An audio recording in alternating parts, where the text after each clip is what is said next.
I need a husband by Friday, or I lose everything. Lydia Hale stood in the doorway of a stranger's cabin, rain dripping from her hat brim, desperation carved into every line of her face. The man inside didn't flinch. Caleb Rourke had seen desperation before, worn it himself like a second skin. "Not looking for a wife," he said, voice flat as the prairie. "I'm not offering one," Lydia shot back. "Just a name on paper, no feelings, no strings." He studied her for a long moment. "What's in it for me?" "Same thing I get, survival. Stay with me until the end. Hit that like button and drop a comment with your city so I can see how far this story travels." The rain hadn't stopped in 3 days. Lydia Hale stood at the window of her father's house, her house now, though the law didn't see it that way, watching water turn the road into a river of mud. Beyond the glass, the ranch sprawled out in shades of gray and brown.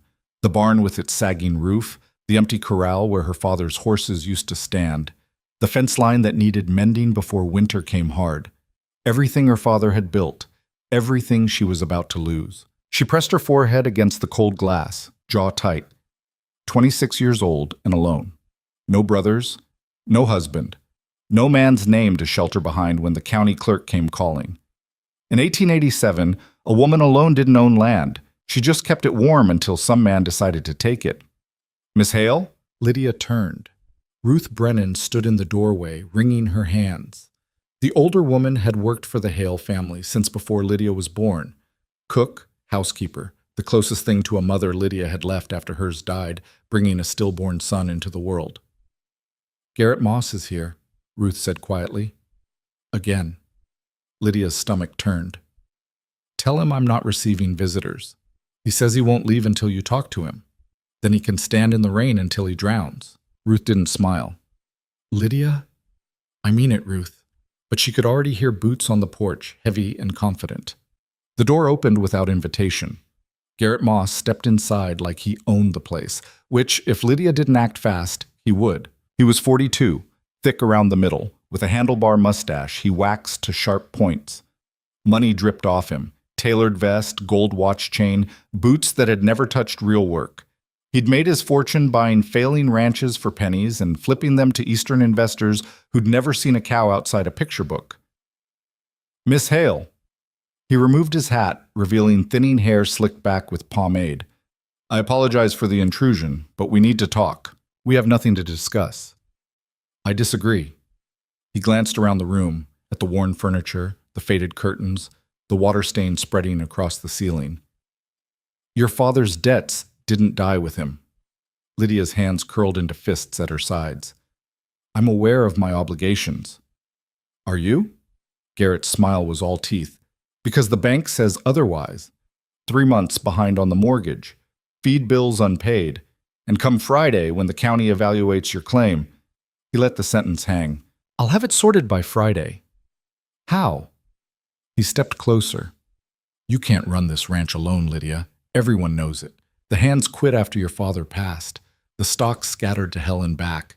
You're drowning, and you're too proud to reach for the rope." "I don't need your rope." "No?" Garrett's eyes traveled over her in a way that made her skin crawl. "Then what do you need?" "Because I'm offering a solution. Marry me. I'll absorb the debts, keep the ranch operational, and you'll have security, comfort, a future." Lydia laughed, sharp and bitter. "Under you?" His expression hardened. "I'm trying to help you. You're trying to steal from me. There's a difference." "Steal?" Garrett's voice rose. "I'm offering you a life.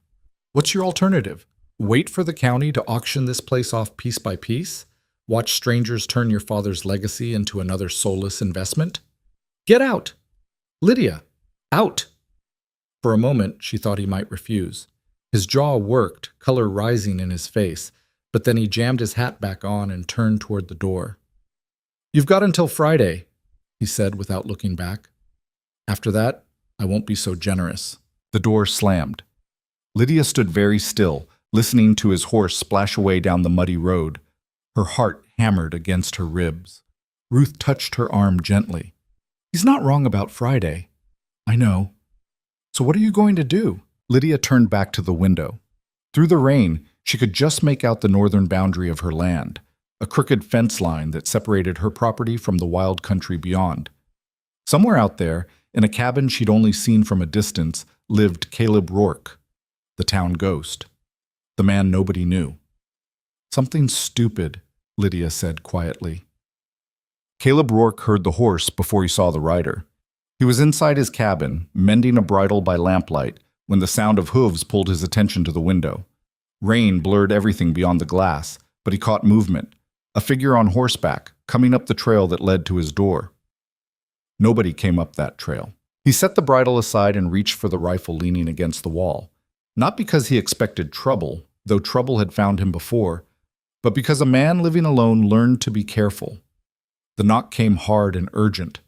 Caleb crossed the room and opened the door just wide enough to see who was fool enough to ride through a storm to his doorstep. A woman, soaked to the bone, hat dripping, eyes fierce. "Caleb Rourke?" she demanded. He didn't answer immediately, just studied her. Tall for a woman, raw-boned and strong, with dark hair plastered to her neck and mud splattered up to her knees. He recognized her, Lydia Hale, the rancher's daughter. They'd never spoken, but he'd seen her in town once or twice. She didn't look like the kind of woman who rattled easy, but she looked rattled now. "Depends who's asking," he said finally. "Lydia Hale. I own the ranch south of here." "I know who you are. Then you know my father died 2 months ago." Caleb's expression didn't change. "I heard. And you probably heard the rest, that I'm about to lose everything unless I can prove I'm not running the place alone." Her chin lifted. "I need a husband by Friday. I'm here to offer you the position." For a long moment, Caleb just stared at her. Then, slowly, he stepped back and gestured inside. "You'd better come in before you freeze." Lydia hesitated, probably weighing the risk of stepping into a stranger's cabin against the misery of staying in the rain, then dismounted and followed him inside.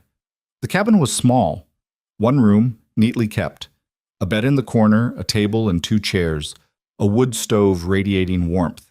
Sparse, but clean. Everything in its place.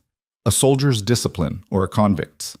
"Sit," Caleb said, nodding toward the stove. Lydia pulled off her gloves and moved closer to the heat. Water dripped from her coat onto the floorboards. Caleb hung his rifle back on its pegs and leaned against the wall, arms crossed. "Now," he said. "Say that again."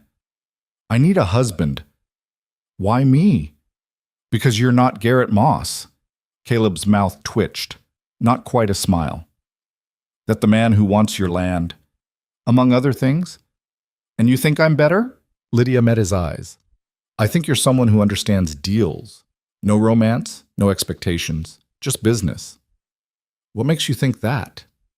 "Because you've been living out here alone for 3 years, and in all that time I've never heard your name attached to anyone or anything. You don't go to church. You don't drink in the saloon. You don't talk. You just exist." She paused. "That tells me you're not looking for connection, which is exactly what I need." Caleb was quiet for a moment. "What's the arrangement?" "Marriage in name only.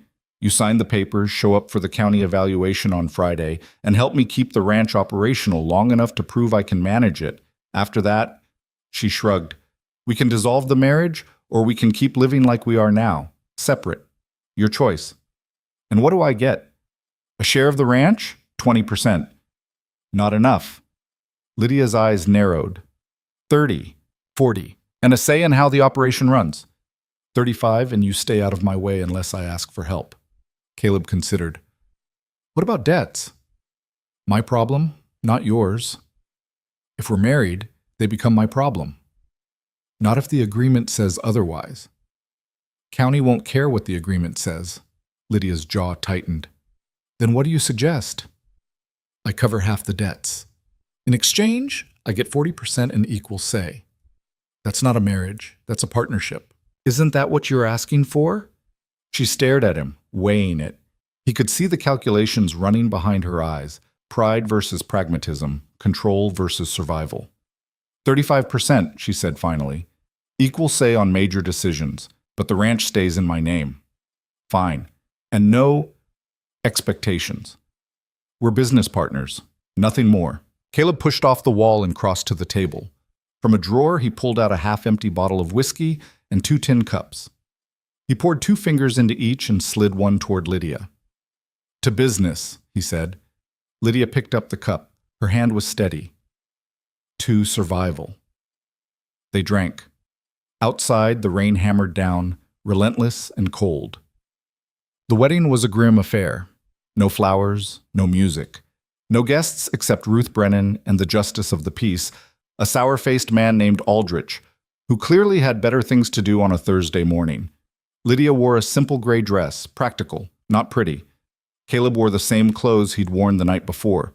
Dark trousers, a plain shirt, a coat that had seen better days. He'd shaved, at least. That was something. They stood side by side in the front room of Lydia's house, stiff and formal, while Aldrich droned through the ceremony. Do you, Caleb Rourke, take this woman? I do. And do you, Lydia Hale, take this man? I do. No hesitation, no emotion, just words. By the power vested in me by the state of Montana, I now pronounce you man and wife. Aldrich closed his book with a snap. You may kiss the bride. Lydia and Caleb looked at each other. Neither moved. Or not, Aldrich muttered. Sign here. They signed. Lydia's hand was steady. Caleb's handwriting was surprisingly neat, careful, controlled. When it was done, Aldrich handed them the certificate and left without another word. Ruth lingered. I'll make coffee, she said quietly. Don't bother, Lydia replied. We're done here. Caleb folded the marriage certificate and tucked it into his coat pocket. I'll be back tomorrow. We'll go over the books. Fine. He turned toward the door, then paused. Lydia. She looked at him. This doesn't change anything, he said. We both know what this is. I know exactly what it is. He nodded once and left. Lydia stood in the empty room, listening to his footsteps fade. She should have felt relief. Garrett Moss couldn't touch her now, and the county would have no grounds to challenge her claim. She'd won. So why did she feel so hollow?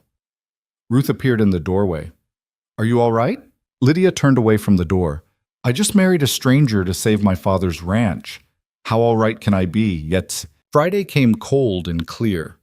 The county assessor arrived at noon, a weasel-faced man named Tinker who rode up to the house with a clipboard and an expression that said he expected to find chaos.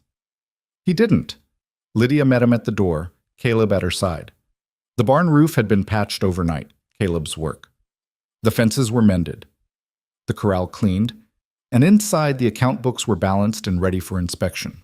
Tinker looked disappointed. Mrs. Rourke, he said, making the name sound like an accusation. I'll need to verify your situation. Verify away, Lydia said coolly. Tinker poked around for an hour, inspecting the barn, counting stock, grilling Lydia and Caleb about their plans for the winter. Caleb answered in monosyllables, his face unreadable. Lydia kept her responses crisp and professional. Finally, Tinker ran out of things to criticize. He made a note on his clipboard, sniffed, and mounted his horse. Everything appears to be in order, he said grudgingly. For now. Good, Lydia said. Then we're done. Tinker rode off. Lydia watched him go, arms crossed, until he disappeared over the ridge. Only then did she let out a breath. That's it? Caleb asked. That's it. He nodded. I'll head back then. Caleb? He stopped. Lydia turned to face him. Thank you. He studied her for a moment, those pale eyes giving nothing away. It's just business. I know, but still. He touched the brim of his hat and walked toward his horse. Lydia watched him mount up and ride north, back toward his cabin and his solitary life. For the first time in months, the ranch was hers. Legally, undeniably hers. And she'd never felt more alone. The first week passed in silence. Lydia threw herself into work, mending what needed mending, organizing what needed organizing, trying to outrun the weight of everything she'd lost. She woke before dawn and collapsed after dark, too exhausted to think. Caleb kept his distance. He came by twice to check on things, stayed long enough to make sure nothing was falling apart, then left without conversation. Polite? Professional? Exactly what they'd agreed to. It should have been perfect, but the silence got louder every day. Ruth noticed. You're working yourself to death, she said one evening, watching Lydia scrub mud off the kitchen floor for the third time that week. I'm fine. You're not, and neither is he. Lydia looked up sharply. What are you talking about? Your husband. He came by this morning while you were out, fixed the gate hinge without a word, and left before I could thank him. So? So he's trying, Lydia, in his own way. We have an arrangement, that's all. Ruth shook her head. Keep telling yourself that. But that night, lying in bed, Lydia couldn't stop thinking about it. About Caleb appearing in the rain to help. About him standing beside her when Tinker came. About the gate hinge she'd been meaning to fix for weeks, now working smoothly because a man who owed her nothing had taken the time to care. It didn't mean anything. It couldn't mean anything. But it bothered her anyway. 2 weeks after the wedding, the water pump broke. Lydia was hauling buckets from the creek, backbreaking, miserable work, when Caleb appeared on horseback, leading a pack mule loaded with tools. Heard your pump was out, he said. Lydia straightened, bucket still in hand. How? Ruth mentioned it in town. And you just came? That's the deal, isn't it? I help keep things running. Lydia set the bucket down. I didn't ask for help. I know. He dismounted and started unloading tools. Lydia stood there, torn between pride and practicality, before finally grabbing a wrench and joining him. They worked in silence. Caleb had steady hands and knew his way around machinery. No hesitation, no wasted motion. Lydia handed him tools when he needed them and stayed out of his way otherwise. By late afternoon, the pump was running again. Thanks, Lydia said, wiping grease off her hands. Caleb packed up his tools. You'll need a new gasket soon. This one's patched. I'll handle it. He nodded and started to leave. Caleb. He paused. Why are you doing this? He looked at her, really looked at her, for the first time since the wedding. Because you can't do everything alone. And I gave my word. This isn't part of the deal. Maybe not, but it's the right thing. He mounted his horse and rode off, leaving Lydia standing by the pump, trying to figure out what the hell had just happened. November came hard and fast. The first snow fell on a Monday, blanketing the ranch in white silence. Lydia woke to find fresh wood stacked by her door, Caleb's work, though he hadn't said a word about it. The next day, he repaired a section of fence she hadn't even noticed was down. The day after that, he brought a side of venison and hung it in the smokehouse without explanation. Small things, quiet things, things that shouldn't have mattered, but they did.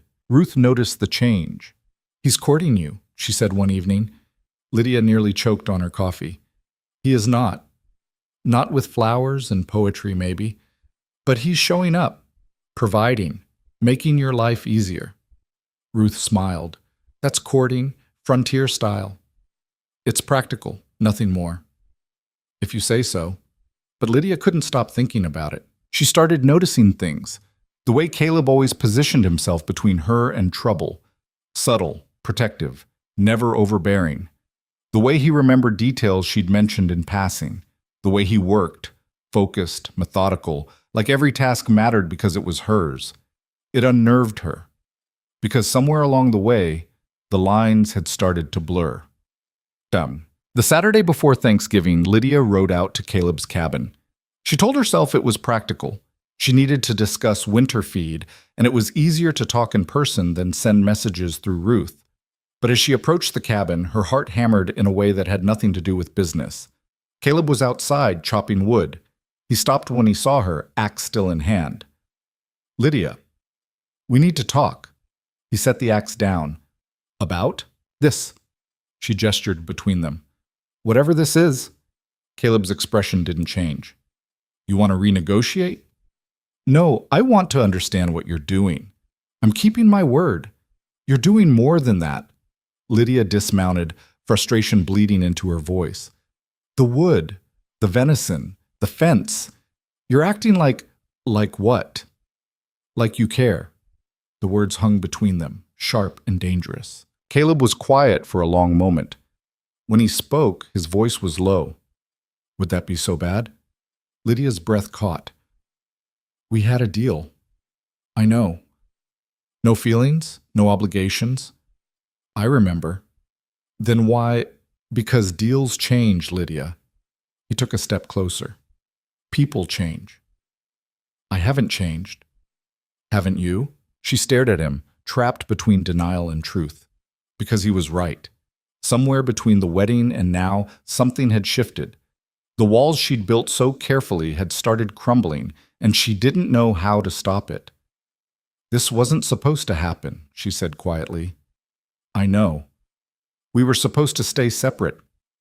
We are separate. You're at your place. I'm at mine." "Then why does it feel like you're everywhere?" Caleb's jaw tightened. "Because I am. Whether you like it or not, I'm part of this now, part of your life, part of the ranch, and I'm not going to apologize for giving a damn." Lydia's chest tightened. "I can't—" "I'm not asking you to do anything," Caleb interrupted. "I'm just telling you the truth. You asked what I'm doing. I'm trying to be someone you can count on. That's all." "That's not all." "No," he admitted.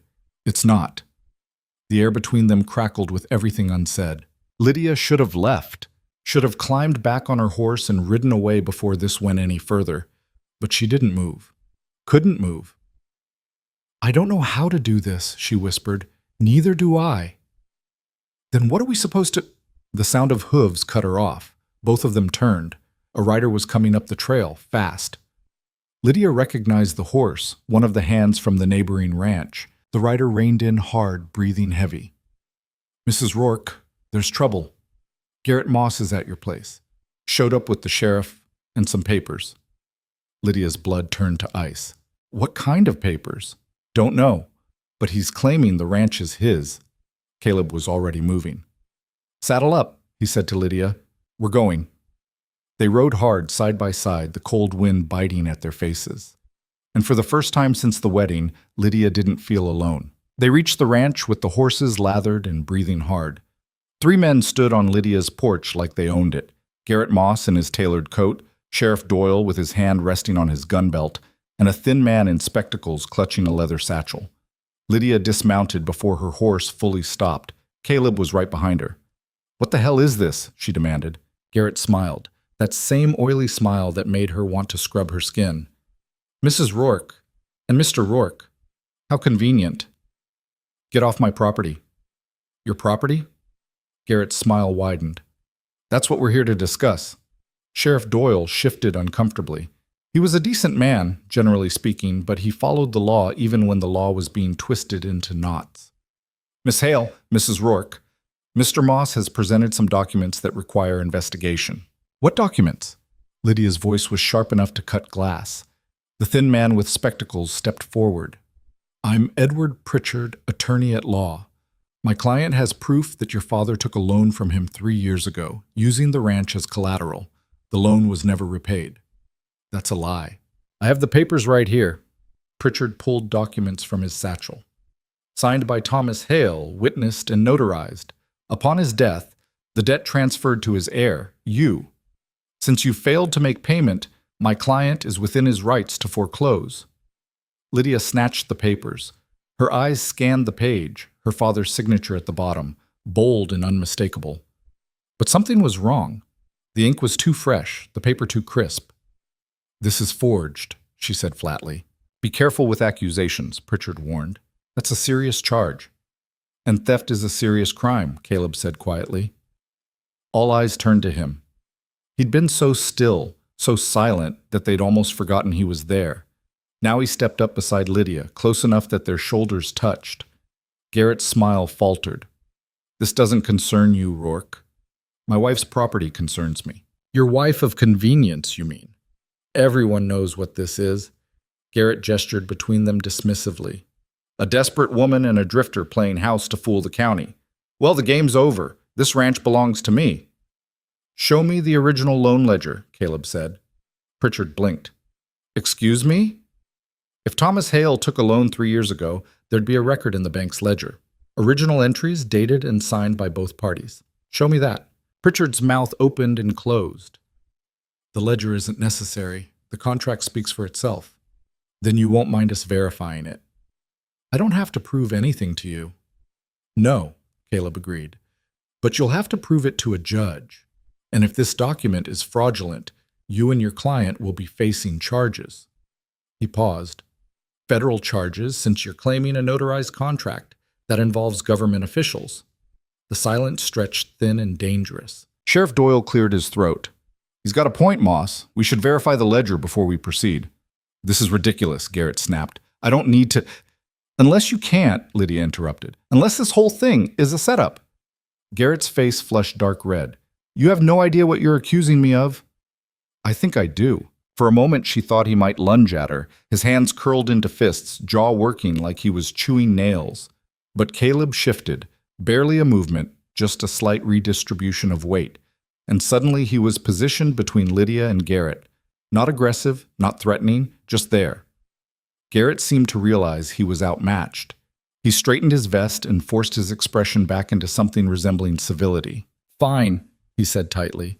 We'll verify the ledger, but when it proves I'm right, I want you both off this property by sunset. And when it proves you're a liar? Lydia asked. Garrett's smile was cold. Then I suppose we'll see each other in court. He turned and stalked toward his horse. Pritchard scrambled after him, clutching his satchel. Sheriff Doyle lingered, looking apologetic. I'm sorry about this, he said quietly, but I have to follow procedure. I understand, Lydia said. Just make sure you follow it all the way, including fraud investigation. Doyle nodded and mounted up. The three men rode off, leaving Lydia and Caleb standing in the yard.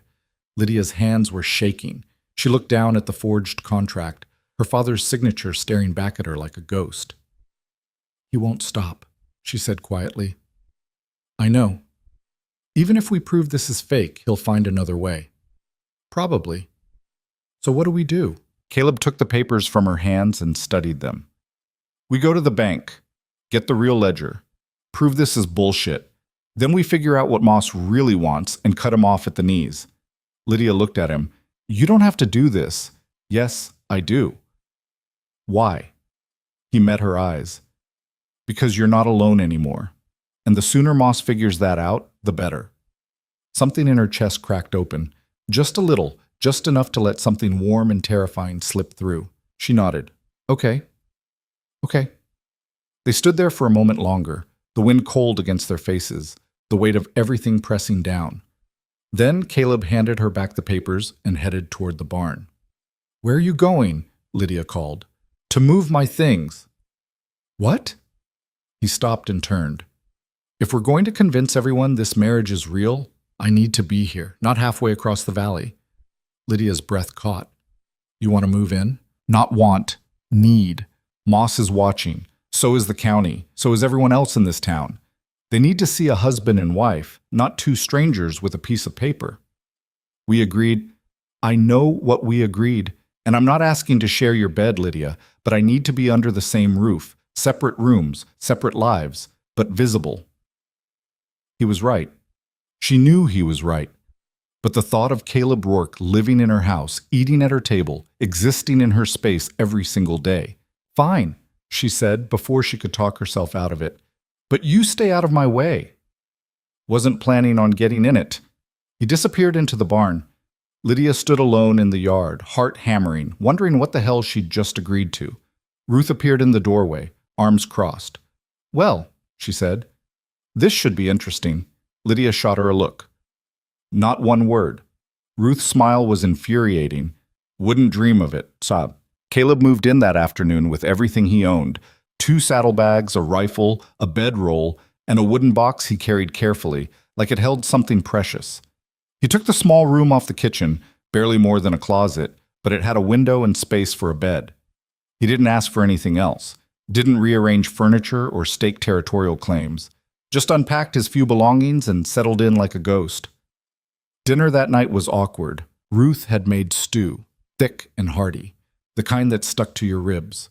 Lydia and Caleb sat across from each other at the kitchen table while Ruth served, her eyes dancing with amusement at their careful silence. So, Ruth said brightly, how long have you two known each other now? 3 weeks? 4, Lydia said tightly. And already married. That must be some kind of record. Ruth, Lydia warned. I'm just making conversation. Ruth ladled stew into Caleb's bowl. You've barely said 10 words to each other since the wedding. Might as well start now. Caleb looked up from his food. We talk. About business, fences, and feed bills. That's not talking. What else is there? Lydia asked. Ruth laughed. Everything else. Where you're from, what you like, what you can't stand. The things that make you human. We don't need to be human, Lydia said. We just need to get through winter. Suit yourself? Ruth set the pot down and headed for the door. I'll be in town tomorrow. Need anything? No? Caleb? He shook his head. Ruth left, still smiling. The silence that followed was suffocating. Lydia ate mechanically, tasting nothing. Caleb did the same. The scrape of spoons against bowls seemed deafening. Finally, Lydia couldn't take it anymore. Where are you from? She asked abruptly. Caleb looked up, surprised. What? Ruth's right. We don't know anything about each other? So, where are you from? He set down his spoon. Does it matter? Apparently. He was quiet for a long moment, weighing whether to answer. Missouri, he said finally. Originally. Family? Dead. The word landed heavy. Lydia didn't push. You? Caleb asked. Here, born and raised. My mother died when I was 12. My father raised me alone. He did a good job. Lydia blinked. What? You're strong, capable, not afraid of hard work. That doesn't happen by accident. Something warm unfurled in her chest. He was a good man. I believe it. They ate in silence again, but this time it felt different, less hostile, almost comfortable. Why Montana? Lydia asked after a while. Needed distance. From what? Caleb's jaw tightened. The past. Lydia recognized the wall going up and didn't press. She had her own walls. Fair enough. They finished eating. Caleb cleared the dishes without being asked, working alongside Lydia at the wash basin. Their hands brushed once, brief, accidental, and Lydia jerked away like she'd been burned. Sorry, Caleb muttered. It's fine.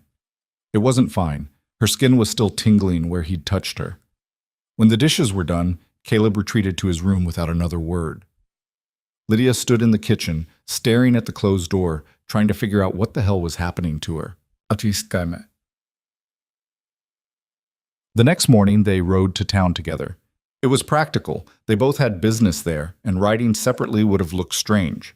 But sitting side by side on horseback, the cold air sharp between them, felt oddly intimate. Ridgeback was a scattered collection of buildings clustered around a single muddy street.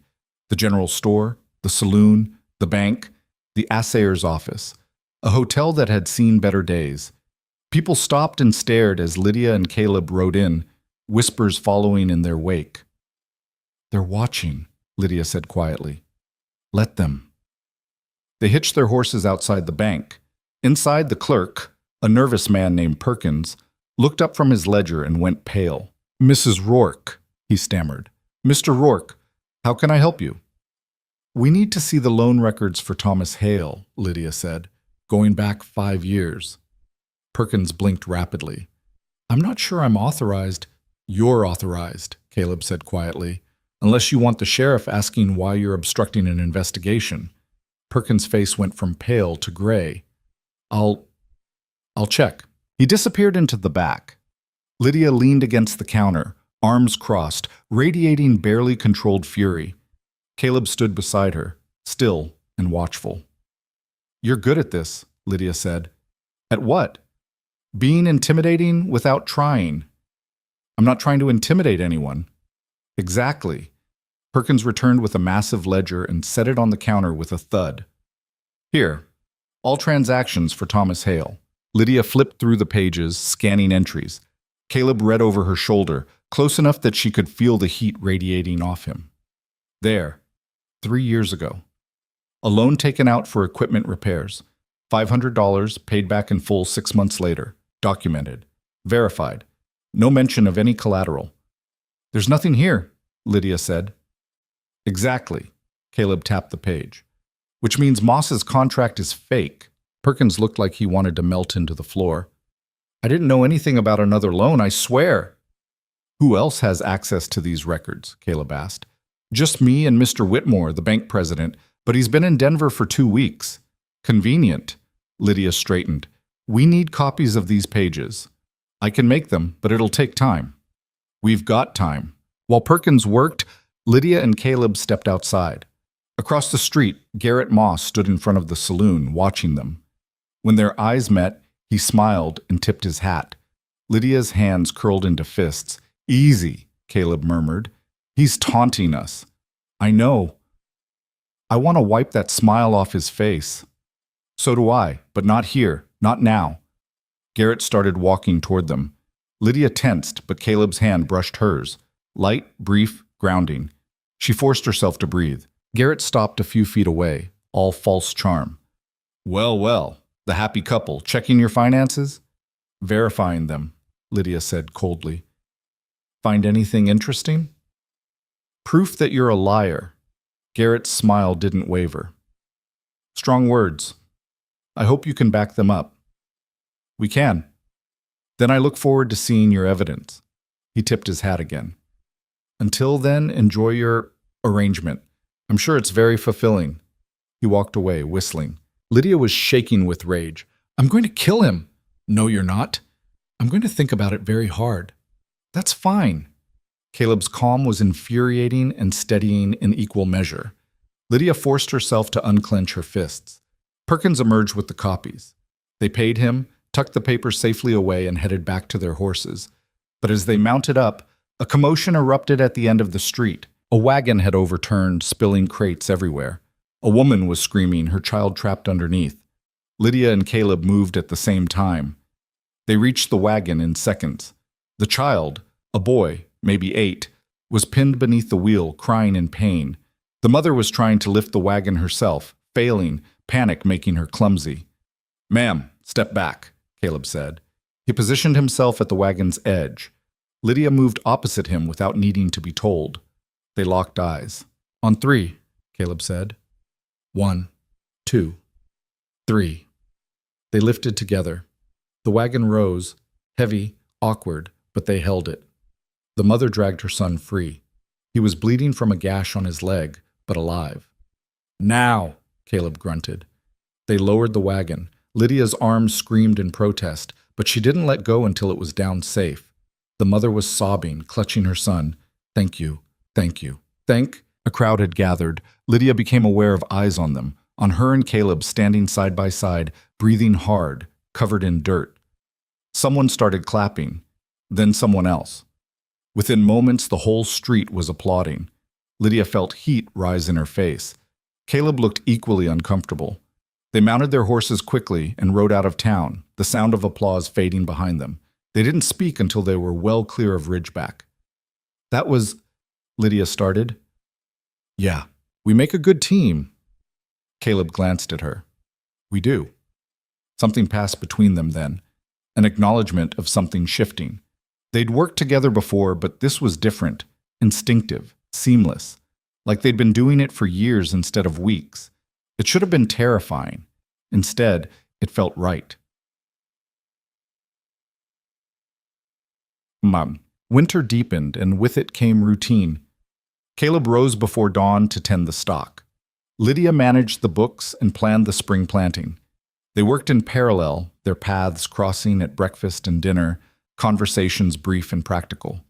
But small things started accumulating. Caleb fixed the loose floorboard in the hallway that had squeaked for months. Lydia left coffee warming on the stove when he came in from the cold. He carved a new handle for her favorite knife when the old one cracked. She mended the tear in his coat without mentioning it. Acts of service, quiet and unremarked. Ruth watched it all with knowing eyes but kept her mouth shut. The town talked, of course. But the talk shifted. No longer whispers about a marriage of convenience. Now people spoke of the Rourkes as a unit. Solid, dependable. The couple who'd lifted a wagon to save a child, who rode into town together, who stood shoulder to shoulder against Garrett Moss's schemes. Moss himself had gone quiet. Too quiet. "He's planning something," Lydia said one night. They were sitting by the fire. Lydia in her father's old chair, Caleb on the bench he'd dragged in from the porch. The wind howled outside, but inside it was warm. "I know," Caleb said. "The ledger copies should be enough to prove his contract is fake. Should be. But men like Moss don't give up easy." "So what do we do?" Caleb stared into the fire. "We stay ready, and we don't give him any openings." Lydia pulled her shawl tighter. I'm tired of fighting. I know. My father spent his whole life building this place, and in 2 months, I've nearly lost it twice. But you haven't lost it. Only because you're here. Caleb looked at her then, really looked at her. You would have found a way. Maybe, maybe not. She met his eyes. I'm glad I didn't have to find out. The fire crackled between them. Outside, snow began to fall, soft and silent, blanketing the world in white. Caleb? Yeah? Why did you really say yes to marrying me? He was quiet for so long she thought he wouldn't answer. Then, because I understood. Understood what? What it's like to need something to hold on to build a life around. And I figured maybe we could help each other do that. Is that all? He smiled, small, barely there. You want me to say I was swept off my feet? No, I just want the truth. The truth is I saw someone fighting for something that mattered, and I wanted to be part of that fight. He paused. Still do. Lydia's throat tightened. This wasn't supposed to get complicated. I know. We were supposed to stay separate. We are separate. Are we? Caleb stood and crossed to the window, looking out at the falling snow. I don't know anymore. Lydia joined him. They stood side by side, watching the storm build. Their reflections overlapped in the glass, two figures blurring into one. I'm scared, Lydia admitted quietly. Of what? Of needing you, of what happens if this becomes real. It already is real. You know what I mean. He did. She could see it in his face, the same fear, the same wanting, the same desperate attempt to hold the line they'd drawn. We don't have to figure it out tonight, Caleb said. When then? When we're ready. And if we're never ready? He turned to face her fully. Then we keep doing what we're doing, and we stop pretending it doesn't mean anything. Lydia's heart was pounding so hard she was sure he could hear it. She should step back, should retreat to the safety of distance and denial. Instead, she stayed exactly where she was. Okay, she whispered. Okay. The snow fell harder, and the wind rattled the windows, and somewhere in the darkness, trouble was brewing. But for now, in this moment, Lydia let herself feel something other than fear. She let herself feel hope. 3 days before Christmas, Victor Kane rode into Ridgeback. He was everything Garrett Moss pretended to be. Smooth, sophisticated, dangerous in a way that didn't announce itself. Tall and lean, with silver threading through his dark hair and eyes that calculated the value of everything they touched. He took a room at the hotel and made himself at home. By the second day, everyone knew who he was, a land broker from Chicago with money to burn and no patience for small-town resistance. He bought drinks at the saloon, chatted up the merchants, and asked casual questions about who owned what. Lydia's name came up often. She heard about it from Ruth, who'd heard it from the seamstress, who'd heard it from the barkeep. He's asking about the ranch, Ruth said, kneading bread with more force than necessary. How much land you've got. How many head of cattle. Whether you're looking to sell. Lydia's stomach turned. And what are people telling him? That you're not, but he doesn't seem to care. That evening, Kane showed up at the ranch. He rode in alone, hands visible, expression pleasant. Lydia met him in the yard with Caleb at her side and Ruth watching from the porch. Mrs. Rourke, Kane said, dismounting smoothly. I apologize for dropping by unannounced. I'm Victor Kane. I know who you are. His smile widened. My reputation precedes me. I'm flattered. It's not a compliment. No, I suppose it wouldn't be. May I speak plainly? You're going to whether I say yes or not. Kane laughed, genuine amusement lighting his face. I like you already. All right then. Plain speech. I'm interested in purchasing your property. It's not for sale. Everything's for sale, Mrs. Rourke. It's just a matter of price. Not this. Kane's eyes flicked to Caleb, then back to Lydia.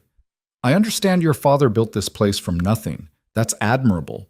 But sentiment doesn't pay bills, and from what I hear, you're drowning in them. You heard wrong, did I? He pulled a folded paper from his coat. Bank records show you're 3 months behind on your mortgage. Feed bills unpaid, equipment in disrepair. You're one bad winter away from losing everything. Those records are private. Money makes things public. He held out the paper. I'm offering twice the assessed value. Enough to clear your debts and set you up somewhere easier, somewhere you wouldn't have to break your back every day just to survive. Lydia didn't take the paper. I'm not interested. Think about it. You're young. You could start over. I said no. Kane's pleasant expression didn't change, but something cold flickered in his eyes. Mrs. Rourke, I've made this offer out of respect, but respect only goes so far. If you refuse, I'll simply wait for the bank to foreclose and buy the property at auction for a fraction of what I'm offering now. The bank won't foreclose, won't it? How long can you hold out? Another month? 2? Spring is a long way off, and winters here are brutal. He glanced at Caleb again, even with help. Caleb stepped forward. She gave you her answer. And who are you exactly? The hired muscle? Her husband. Kane's eyebrows rose. How convenient. A struggling rancher suddenly married to a man no one's ever heard of. Forgive my skepticism. Nothing to forgive, just leave. For a moment, tension crackled thick enough to choke on. Then Kane smiled again, smooth, unthreatening, like none of this bothered him in the slightest. I'll leave my offer on the table, he said, tucking the paper back into his coat. When you change your mind, and you will, you know where to find me. He mounted his horse and rode off, unhurried and confident. Lydia watched him go, fury and fear warring in her chest. He's worse than Moss, she said quietly. Yeah, Caleb agreed. He is. That night, neither of them slept well. Lydia lay in her bed listening to the house settle around her, every creak and groan making her wonder if Kane had sent someone to finish what words couldn't. It was irrational. The man was too smart to do anything obvious, but fear didn't care about rational thought. Around 2 a.m, she gave up and went to the kitchen. She found Caleb already there, sitting at the table with a cup of coffee gone cold. Couldn't sleep either? She asked. He looked up. No. She poured herself coffee and sat across from him. The lamp between them cast long shadows across the walls.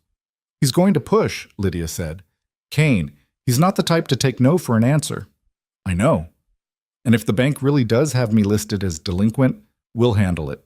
How? With what money? She laughed, bitter and exhausted. I've been robbing one account to pay another for months. The cattle prices dropped after the summer drought. Half the equipment needs replacing. I'm barely keeping my head above water, and Kane knows it. Caleb was quiet for a moment. Then he stood and disappeared into his room. When he came back, he was carrying the wooden box she'd seen him handle so carefully when he moved in. He set it on the table and opened it. Inside was money, a lot of money. Neat stacks of bills, bundled and organized. Lydia stared. Where did you get that? Saved it. Over the years. That's got to be thousands of dollars. Close to 5,000. Her breath caught. Caleb, it's yours. Use it to clear the debts, pay off the bank, get the equipment you need. I can't take your money. It's not mine anymore. It's ours. That's what marriage means. A real marriage, maybe. But this is real, Caleb interrupted, whether we planned it that way or not. And if Kane thinks he can wait us out, he's wrong. We're going to prove him wrong. Lydia's eyes burned. She looked at the money, at Caleb, at the impossible choice he was offering her. Pride warred with necessity. She'd spent her whole life refusing handouts, refusing to be seen as weak or dependent. But this wasn't a handout. This was a partner choosing to invest in their shared future. Why? She whispered. Why would you do this? Caleb sat back down. Because I've spent 3 years living alone, saving money for something I couldn't even name. And then you showed up in the rain asking for help, and for the first time in a long time, I had a reason to use it. That's not an answer. It's the only one I've got. Lydia closed her eyes. When she opened them, Caleb was watching her with that steady, unreadable gaze that somehow made her feel seen and safe at the same time. 35% isn't enough, she said finally. Not for this. We had a deal. Deals change. You said so yourself. She pushed the box back toward him. 50-50. Full partners. Equal say in everything. Lydia, that's my offer. Take it or leave it. Caleb studied her for a long moment. Then, slowly, he smiled. An actual smile. Small but real. You drive a hard bargain. I learned from the best. He held out his hand. Partners. She took it. Partners. They shook, and something fundamental shifted between them. The walls they'd built so carefully were crumbling faster than either could repair them. And maybe, just maybe, that was okay. The next morning, they rode to the bank together and paid off every outstanding debt in full. Perkins nearly fainted when Caleb counted out the bills. By noon, the news had spread through Ridgeback like wildfire. By evening, Victor Kane knew. He appeared at the ranch 3 days later, his pleasant mask slightly cracked. "Mrs. Rourke," he said, dismounting with less grace than before. "I heard you came into some money." "Did you?" "Paid off your debts in full, I'm told. That's impressive. Where did you find the capital?" "My husband provided it." Kane's eyes narrowed. "Your husband, who appeared out of nowhere just in time to save you. How fortunate, isn't it?" "You'll forgive my curiosity, but I've made inquiries about Mr. Rourke, and I can't seem to find any record of him before he showed up in Montana 3 years ago. No family, no history, no past at all." He paused. "Makes a man wonder what he's running from." Caleb stepped out of the barn, rifle resting casually in the crook of his arm. Not aimed at Kane, not threatening, just there. "Wondering's free," Caleb said, "but digging costs." Kane's smile was sharp. "Is that a threat?" "It's a fact. You want to know about my past, you'll have to work for it. And I promise you, it's not worth the effort." "I'll be the judge of that." "No," Lydia said, moving to stand beside Caleb. "You won't. Because whatever Caleb did or didn't do before he came here doesn't matter. What matters is that he's here now, and we're not selling." Kane looked between them, reassessing. "You're making a mistake. We'll live with it. Will you? Because winter's just getting started, Mrs. Rourke, and I'm a patient man." "So are we."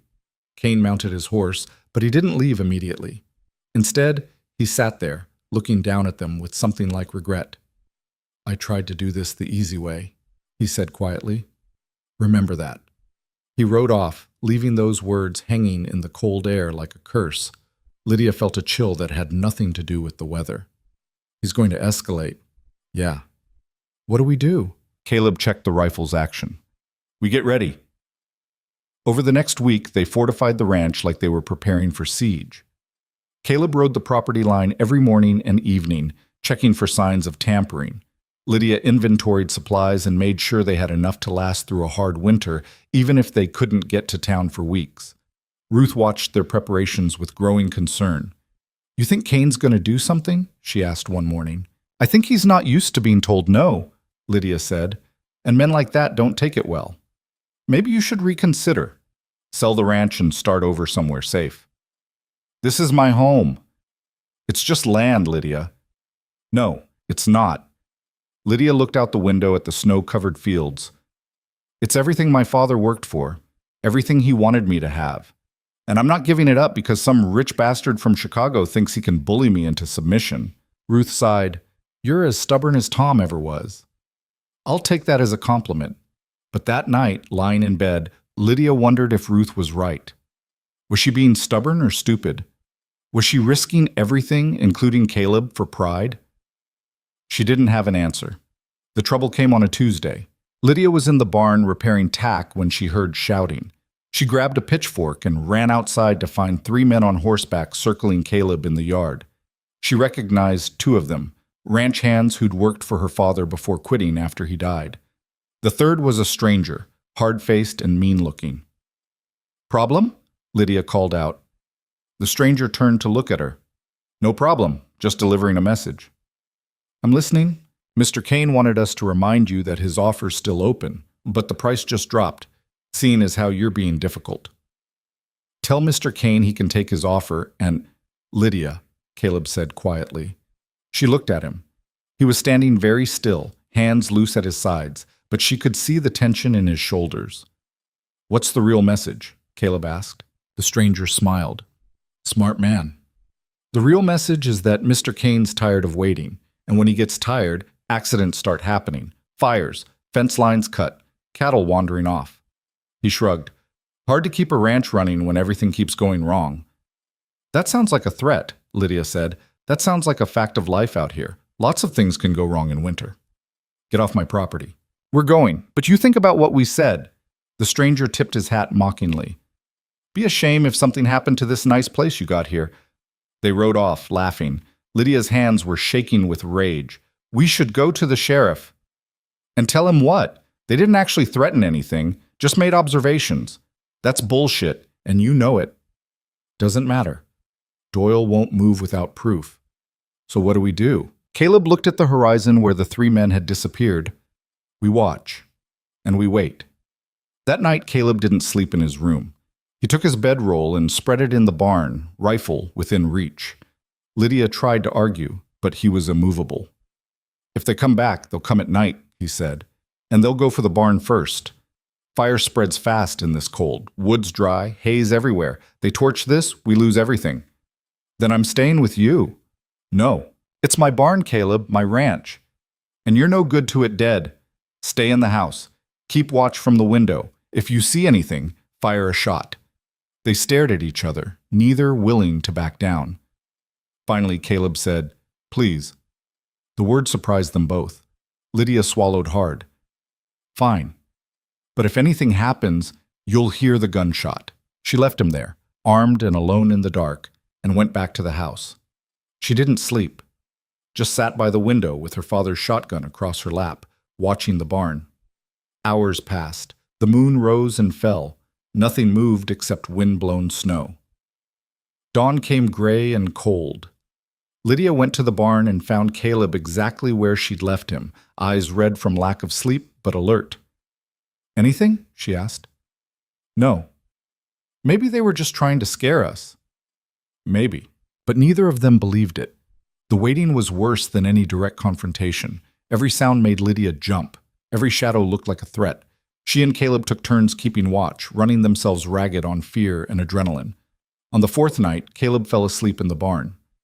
He didn't mean to, fought it hard, but exhaustion finally dragged him under. And that's when they came. Three men, moving silent through the snow. They had torches and malice, and they were headed straight for the barn. Lydia saw them from the house window. For one frozen moment, terror paralyzed her. Then instinct kicked in. She grabbed the shotgun and fired into the air, the blast shattering the night's silence. In the barn, Caleb jerked awake. He saw the torches through the slats, understood immediately, and kicked open the barn door. "Stop right there," he said, rifle aimed. The three men froze. In the moonlight, Lydia could see their faces clearly now, the stranger from before and two others she didn't recognize. "You're making a mistake," the stranger said. "Drop the torches." "Or what? You gonna shoot us? That's murder." "Self-defense. You're on my property with weapons and clear intent to commit arson. Prove it." "Don't need to. Just need to make sure you don't leave." Lydia ran out of the house, shotgun ready. "Sheriff's already been sent for," she lied. "You've got about 10 minutes before you're all in jail." The stranger's eyes darted between them, calculating odds. Then he smiled. "This ain't over." "Yeah, it is," Caleb said. "Next time you come here, I won't fire a warning shot." The stranger's smile faded. He dropped his torch in the snow and mounted up. The other two followed. They rode off at a gallop, disappearing into the darkness. Caleb and Lydia stood in the yard, breathing hard, weapons still raised. "You okay?" Caleb asked. "No. You?" "No." They stamped out the dropped torches and checked the barn for damage. Finding none, they stood there in the cold, the reality of what had almost happened settling over them like a weight. "He's not going to stop," Lydia said quietly. "I know. We can't keep doing this, living on no sleep, watching for attacks. It's not sustainable. So what do you want to do?" Lydia looked at him. Really looked at him. At the exhaustion carved into his face, the rifle he held like it was part of him, the way he'd positioned himself between her and danger without even thinking about it. "I want to end this," she said, "permanently." "How?" "We go after Kane directly, make him back off." "That's dangerous." "So is this." She gestured at the barn, the trampled snow where the men had stood. "At least if we confront him, we're on the offensive instead of waiting for the next attack." Caleb was quiet for a long moment. Then he nodded. "Okay. Tomorrow. We go to town, and we finish this."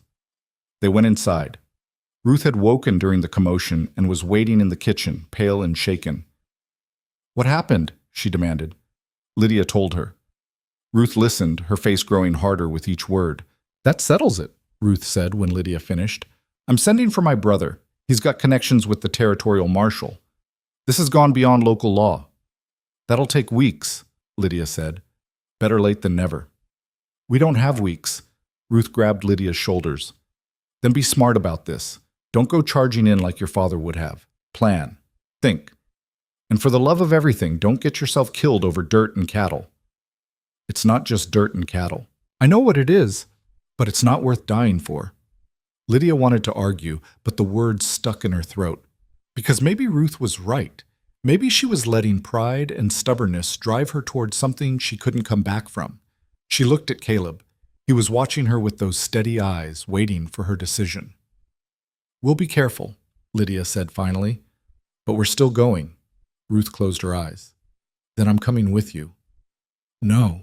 You'll need a witness, someone who can testify if things go sideways. I'm coming, and that's final. There was no arguing with that tone. Lydia knew it from years of experience. Fine, she said, but you stay in the background. I'll be quiet as a mouse. None of them believed that, but they let it stand. They rode into Ridgeback the next morning, Lydia and Caleb side by side, Ruth following on her steady mare. The town was quiet, most people indoors against the cold, but Lydia could feel eyes watching from windows as they passed. They hitched their horses outside the hotel where Kane was staying. Lydia's heart hammered against her ribs, but she kept her face calm. Let me do the talking, she said to Caleb. No. Caleb, we do this together or we don't do it at all. She wanted to argue, but the set of his jaw told her it would be pointless. Fine. Together. They walked into the hotel. The clerk behind the desk looked up, then immediately looked away. Guilty knowledge written all over his face. Where's Kane? Lydia asked. I don't... Caleb slammed his hand on the desk. The sound cracked like a gunshot. Where? Dining room, the clerk stammered. But he's with... They were already moving. Lydia pushed through the dining room door with Caleb right behind her. Kane sat at a corner table, coffee and newspaper spread before him. He wasn't alone. Garrett Moss sat across from him, and the two men were deep in conversation. They looked up when Lydia entered. Kane's expression shifted from surprise to amusement. Moss just looked smug. Mrs. Rourke, Kane said smoothly. And Mr. Rourke, what an unexpected pleasure. Cut the shit, Lydia said. We both know you sent those men to burn down my barn. I'm sorry, I don't know what you're talking about. 3 men, last night, with torches. Kane spread his hands. I was here all evening, the clerk can verify. As for what other people do with their time, he shrugged. I can't control everyone in Montana. But you can pay them. Again, I have no idea what you mean. Caleb stepped forward. This ends now. You back off, or we make it official. Attempted arson, intimidation, harassment. We've got witnesses. Do you? Kane glanced at Moss. Because from where I'm sitting, all you have is paranoia and circumstantial evidence. We have enough, perhaps, but by the time you gather your witnesses and file your complaints and wade through the legal system, how much will it cost you? How many more attacks will you survive? Kane leaned back in his chair.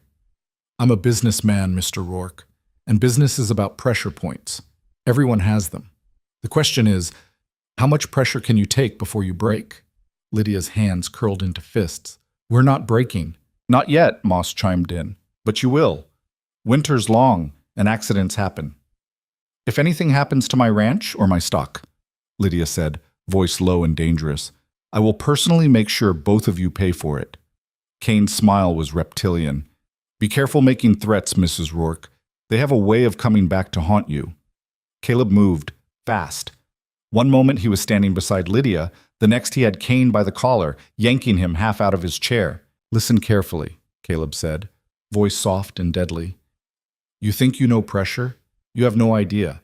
But if you come after what's mine again, you're going to find out. Kane's composure cracked for the first time. Let go of me. When I'm done talking, you wanted to know about my past? Fine. I spent 5 years in a Kansas prison for killing a man who tried to take something that didn't belong to him. The judge said it was self-defense. But between you and me? Caleb leaned closer. It wasn't. I hunted him down, and I made sure he knew why he was dying. So when I tell you to back off, I'm not asking. I'm giving you a chance I didn't give him. He released Kane, who stumbled back into his chair, face pale. The dining room had gone completely silent. Every eye was on them. Lydia's heart was pounding so hard she could barely breathe. She grabbed Caleb's arm. "We're leaving." They walked out, Ruth trailing behind them. Outside, Lydia spun on Caleb. "What the hell was that?" "The truth. You killed someone?" "Yes." "And you went to prison for it?" "Yes." Lydia stared at him, trying to reconcile this information with the quiet man she'd come to know. "Why didn't you tell me? Would it have changed your mind? About marrying me?" She wanted to say yes, wanted to be shocked and horrified and righteous, but the honest answer was, she didn't know. "I don't know," she admitted. "Exactly. So I didn't tell you, but Cain was going to dig it up eventually anyway. Better to control the narrative." "By threatening him with murder?" "I didn't threaten murder. I promised consequences." "That's the same thing." "No, it's not." Ruth cleared her throat. "As much as I'm enjoying this lover's spat, we should probably get out of town before Cain calls the sheriff." She was right. They mounted up and rode hard for the ranch, none of them speaking. When they got back, Lydia went straight to the barn. She needed space, needed air, needed to think. Caleb followed anyway. "Lydia, did you really kill someone?" "Yes." "Why?" Caleb was quiet for a long moment. "He hurt someone I cared about, someone who couldn't fight back. And when the law did nothing, I did." "That doesn't make it right." "I know, but it made it necessary." Lydia turned to face him. "What else haven't you told me?" "Nothing that matters." "Everything matters, Caleb. We're supposed to be partners. How can we be partners if I don't know who you really are? You know exactly who I am. You've known since the day we met. I'm someone who keeps his word, who works hard, who stands by the people he stopped. The people he what? Cares about. The word hung between them, heavy and dangerous. "Don't," Lydia said. "Don't what?" "Don't care about me. Don't make this more complicated than it already is." "Too late." "Caleb, it's too late, Lydia. It's been too late for weeks, maybe since the beginning. I don't know when it happened, and I don't know how to stop it, but I'm done pretending." Lydia's breath caught. "We had a deal." "Fuck the deal." The words hit like a physical blow. Caleb never swore, never lost his composure, never let emotion crack through that careful control. Until now. "I didn't ask for this," he continued, voice rough. "Didn't want it. But somewhere between fixing your water pump and standing guard in your barn and watching you fight for this place like it's the only thing keeping you alive, I stopped being able to pretend this was just business. Stop." "Why?" "Because it scares you. It scares me too, but that doesn't make it less true." Lydia felt tears burning behind her eyes. "I can't do this." "Can't or won't?" "Both." "Neither. I don't know." She pressed her hands to her face. "My father just died. I almost lost everything. I married a stranger to save my home. And now you're telling me, what? That you love me?" Caleb flinched. "I'm telling you that I care. That I'm in this for more than land or money or survival. And if that's not what you want to hear, I'm sorry. But I'm done lying about it." Lydia looked at him through tears she refused to let fall. "What if I can't give you what you want? I'm not asking you to give me anything. I'm just asking you to stop running from what's already here. And if I'm not ready, then we wait, but we stop pretending this doesn't mean anything." Lydia wanted to argue, wanted to rebuild the walls and push him away and protect herself from the terrifying possibility of needing someone again. But she was so damn tired of fighting. "Okay," she whispered. "Okay? We stop pretending, but that's all I can give you right now." Caleb nodded slowly. "That's enough." He turned to leave, but Lydia caught his arm. "Caleb?" He looked back. "Thank you. For today. For standing with me." Something in his expression softened. "Always." He left her standing in the barn, heart pounding, world tilting on its axis. Outside, the wind picked up, carrying the promise of another storm. The storm hit 2 days later with a vengeance that made the previous snowfalls look gentle. Wind screamed across the prairie, driving snow sideways until the world became nothing but white noise and fury. Lydia woke to find drifts piled against the windows and ice coating everything the wind could reach. Caleb was already up, dressed for the weather, checking supplies. "We need to get the stock closer to shelter," he said when she emerged from her room. "If this keeps up, we'll lose half the herd to exposure." They worked through the morning in conditions that would have kept most people inside. The cattle were scattered, confused by the storm, and getting them corralled took every ounce of strength they had. By the time they finished, both were soaked through with snow and sweat, fingers numb despite their gloves. Ruth had hot coffee waiting when they stumbled inside. Lydia wrapped her hands around the cup, trying to feel her fingers again. "This is going to last days," Ruth said, looking out at the white wall beyond the window. "I've seen storms like this before." "You two should settle in." Lydia glanced at Caleb. He was shedding his outer layers, moving stiffly. She realized with a jolt that she'd never really seen him vulnerable before, always composed, always capable. But right now, he looked as worn down as she felt. "You should rest," she said. "So should you." "I will. After I check the—" "Lydia." His voice was firm but not harsh. "We've done everything we can. The stock is sheltered, the barn's secure, and there's nothing else to do until this blows over. So sit down before you fall down." She wanted to argue, but her legs were already shaking. She sank into the chair by the fire and closed her eyes. When she opened them again, hours had passed. The light outside had shifted to the gray of late afternoon. She was covered with a blanket she didn't remember pulling over herself. Caleb sat across from her, whittling something from a piece of wood. His hands moved with practiced ease, shaving away thin curls that fell to the floor like snow. "How long was I out?" Lydia asked. 3 hours. "You should have woken me." "Why? So you could exhaust yourself more?" He didn't look up from his work. "You needed the sleep." Lydia sat up, the blanket falling away. "What are you making?" "Nothing important." "Can I see?" He hesitated, then held it out. It was a small carving of a horse, simple but precise, every line deliberate. The detail was remarkable for something made with just a knife. "It's beautiful," Lydia said. "It's just something to do with my hands." "Do you make a lot of these?" "Used to. In prison. Traded them for things I needed." There it was again. That casual mention of a past Lydia still didn't fully understand. She handed the carving back. "What was it like?" she asked quietly. Caleb's hand stilled. "Prison?" "Yeah." He was quiet for a long moment, considering whether to answer. "Loud," he said finally. "Even when it was quiet, it was loud. Men coughing, snoring, muttering in their sleep, guards walking their rounds, metal on metal. You learn to sleep through anything, or you don't sleep at all." "Is that why you're always awake before dawn?" "Partially. Hard to break old habits." "Do you regret it? What you did to get sent there?" Caleb met her eyes. "No. The man I killed deserved worse than what I gave him. What I regret is that it came to that the law failed so completely that someone like me had to step in." "Someone like you," Lydia repeated. "What does that mean?" "Someone who understands that sometimes the right thing and the legal thing aren't the same." Lydia thought about that, about Garrett Moss and Victor Kane and all the ways the law could be twisted to protect the wrong people, about how she'd married a stranger because the law said a woman couldn't own land alone.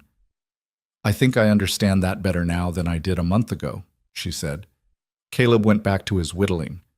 "Nobody wants to understand it, but frontier life has a way of teaching lessons whether you want them or not." They sat in comfortable silence, the storm raging outside while the fire crackled between them. Ruth appeared briefly to leave bread and cheese, then disappeared back into the kitchen with a knowing smile that Lydia chose to ignore. "Can I ask you something?" Lydia said after a while. "Depends on the question." "Why didn't you leave? After you got out of prison, you could have gone anywhere, done anything. Why come to the middle of nowhere and live alone?" Caleb's knife paused mid-stroke. "Because I was tired of people. Tired of their judgment, their questions, their need to know everything about you. Out here, nobody cared who I was or where I came from. They left me alone. And that was all I wanted." "Was?" "Past tense, yeah." "What changed?" He looked at her. "You did." The words settled over her like the blanket had, warm and unexpected. Lydia's heart did something complicated in her chest. "I didn't mean to," she said. "I know." "Neither did I." He went back to carving. But here we are. Here they were indeed. snowed in together, the world reduced to this house and this moment, and the truth neither of them could avoid anymore. The storm lasted 3 days. They fell into a rhythm born of necessity and proximity. Caleb woke first and got the fire going. Lydia made breakfast. They took turns checking on the stock, fighting through waist-deep snow to make sure nothing had frozen or wandered off. Evenings were spent by the fire, sometimes talking, sometimes just existing in the same space. It should have been awkward. Instead, it felt natural. On the second night, Lydia found herself telling Caleb about her mother, how she'd died trying to give her father the son he'd wanted, how that loss had shaped everything that came after. "He never said it," Lydia said, staring into the fire. "But I always wondered if he wished I'd been the one who died instead. If having a son would have been worth losing her." "He didn't wish that," Caleb said quietly. "How do you know?" "Because I saw the way he set up this ranch. Everything he did so you could inherit it. That's not the action of a man who wished his daughter dead." Lydia blinked back unexpected tears. "The law says a woman can't run a ranch alone. The law's wrong about a lot of things. Doesn't make it less real." "No, but it makes it worth fighting." She looked at him. "Is that what we're doing? Fighting? Every day?" On the third night, the wind finally died. The silence was almost deafening after days of constant howling. Lydia stood at the window, watching moonlight turn the snow into something that looked almost peaceful. Caleb joined her, close enough that she could feel his warmth. "Storm's over," he said. "For now." "You think Cain will come back?" "I think men like Cain don't give up until they get what they want or realize the cost is too high. Then we make the cost too high." Lydia turned to face him. "How?" "By not breaking. By standing together. By showing him that we're not going anywhere." He paused. "And by making it clear that any move against you is a move against me. That's dangerous. So is breathing out here." His eyes searched hers. "I meant what I said before. I'm done pretending this is just business." "Caleb, I know you're scared. I know you're not ready, but I need you to understand something." He took a breath. "If Cain comes after you again, I won't hesitate. I won't hold back. I'll do whatever it takes to keep you safe. Consequences be damned." "That's exactly what I'm afraid of," Lydia whispered. "That you'll get hurt because of me. That this, whatever this is between us, will cost you everything." "You think I care about that?" "You should." "Well, I don't." He reached up, hesitated, then gently brushed a strand of hair from her face. "I spent 5 years in prison for killing a man who hurt someone I cared about, and I'd do it again in a heartbeat if it meant keeping you safe." Lydia's breath caught. "Don't say things like that." "Why not? It's true." "Because it makes me want things I can't have." "Can't or won't." "Does it matter?" "Yeah, it does." They stood there, inches apart, the air between them crackling with everything unsaid. Lydia could feel her resolve crumbling, could feel herself leaning toward something terrifying and inevitable. Then Ruth's voice cut through the moment. "Fire!" They spun toward the window. In the distance, orange light flickered against the darkness, coming from the direction of the southern pasture. Caleb was moving before Lydia processed what she was seeing. He grabbed his coat and rifle and was out the door in seconds. Lydia followed, her heart in her throat. They rode hard through the snow, following the orange glow. As they got closer, Lydia's worst fears crystallized into reality. The hay shed was burning. Flames licked up the wooden sides, feeding on dry hay and ancient timber. The heat was intense even from a distance, melting snow in a wide radius around the structure. "The cattle," Lydia gasped. The herd was penned nearby, too close. If the fire spread, they'd panic and stampede, or worse, get trapped. Caleb was already dismounting. "Get them out. Move them north." "What are you going to do?" "Stop it from spreading." "Caleb, you can't." "Go!" Lydia wanted to argue, but there was no time. She rode to the pen and started opening gates, shouting to drive the cattle towards safer ground. They were already spooked by the fire, eyes rolling white in the darkness, and getting them to move in any coordinated direction was like trying to herd smoke. Behind her, Caleb was working with desperate speed, using snow and a shovel to create a fire break. It was brutal, exhausting work, and Lydia could see the flames gaining ground faster than he could contain them. She got the last of the cattle clear and circled back. Caleb was covered in soot and ash, his face streaked with sweat despite the cold. "It's too big!" Lydia shouted over the roar of flames. "We need to let it burn and focus on stopping the spread." "The fence line." "Forget the fence. Save the ranch." For a heartbeat, she thought he'd argue. Then he nodded, and they worked together to widen the firebreak, using every ounce of strength they had left. It took hours. Hours of backbreaking labor, of fighting fire and wind, and their own exhaustion. By the time the flames finally started to die down, nothing left to burn. Both of them were on their knees in the snow, gasping for air. The hay shed was gone, just a smoking skeleton of blackened beams and ash. But the fire hadn't spread. The ranch was safe. Lydia looked at the destruction and felt something break inside her. "This was Cain," she said, voice raw. "This was deliberate." Caleb didn't answer, just stared at the ruins with an expression that made Lydia's blood run cold. "Caleb, I'm going to kill him." "No, you're not." "Yes, I am." He stood, swaying slightly. "This ends. Tonight. You'll hang for it." "I don't care." Lydia grabbed his arm. "Well, I do. Damn it, Caleb, I care. You can't throw your life away because of this. He tried to burn down your ranch, with you in it. We don't know that. Don't we?" Caleb's eyes were blazing hotter than the fire had been. "Who else would do this? Who else has been threatening you, pushing you, trying to force you off your land? It doesn't matter. We'll go to the sheriff. The sheriff can't do anything. You know that. Cain's covered his tracks. He'll have an alibi. And even if we prove it was him, the law moves too slow." He pulled free of her grip. "I won't wait for him to try again. I won't risk you." "This isn't about risk. It's about you wanting revenge." "You're damn right I want revenge, and justice, and every other thing he's got coming to him." "And what about me?" Lydia's voice cracked. "What about what I want? What do you want?" "I want you alive. I want you here. Not in prison, not on the run, not dead because you went after a man with more money and power than we'll ever have." Caleb stared at her, chest heaving. "He can't get away with this. He won't. But we do this the right way." "There is no right way out here. You know that." "Then we make one." They stood in the snow, smoke curling around them, the ruins of the hay shed still glowing in the darkness. Lydia could see Caleb warring with himself, rage and reason battling for control. Finally, he let out a long breath. "What do you suggest?" "We document everything. We gather evidence. We get witnesses. And we build a case so airtight that even Cain's money can't buy him out of it. That'll take time. Then we take time. Together." Caleb's jaw worked. "And if he tries something else while we're building this perfect case, then we deal with it. But we deal with it smart, not reckless." She stepped closer. "I need you, Caleb. Not your revenge, not your violence. You, alive and free and here with me." Something in his expression shifted. "You need me." "Yes." "Say it again." "I need you to," Lydia said, and felt the truth of it resonate through her entire body. "I need you, and I'm not ready to lose you over this."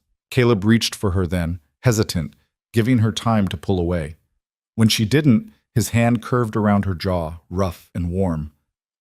"I'm not going anywhere," he said quietly. "Promise me." "I promise." They stood there in the wreckage and the smoke, holding on to each other like anchors in a storm. Around them, the night was still and cold, the fire reduced to embers. Lydia let herself lean into him, just for a moment, drawing strength from his solid presence. His other arm came around her, pulling her close, and she realized this was the first time they'd truly embraced, not out of necessity or performance, but because they needed it. "We should get back," Caleb said after a long moment. "Yeah." But neither of them moved. Finally, Ruth's voice carried across the snow. "Are you two alive over there?" They pulled apart reluctantly. Lydia cleared her throat. "We're alive." "Good. Then get back here before you freeze to death." They rode back to the house slowly, exhaustion weighing them down.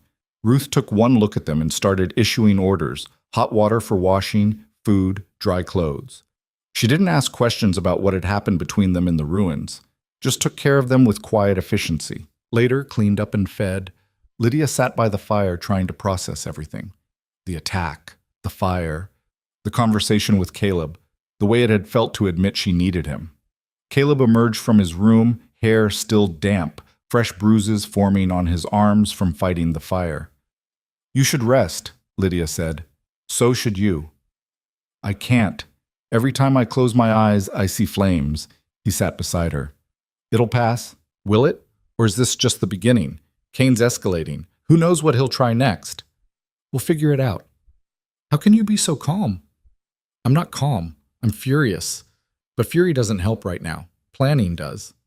Lydia laughed bitterly. "Planning. Right, because that's worked so well for us. It kept you alive tonight." "Barely. Barely's enough." She looked at him, at the soot still smudged along his jawline, the exhaustion carved into his features, the steadfast determination in his eyes. This man who'd appeared out of nowhere and somehow become essential to her survival. "Thank you," she said quietly. "For earlier. For stopping me from doing something stupid." "You weren't going to do anything stupid. You never do." "I was ready to let you go after Kane. But you didn't. You chose the smart play. That's not weakness, Lydia. That's strength. Doesn't feel strong. It never does." They sat in silence, shoulders touching, watching the fire burn down to coals. Outside, the world was dark and cold and full of threats. But in here, in this moment, they had each other. And maybe that was enough. The next morning dawned clear and bright, the sun reflecting off fresh snow in a way that made everything look clean and new. It was a lie, of course.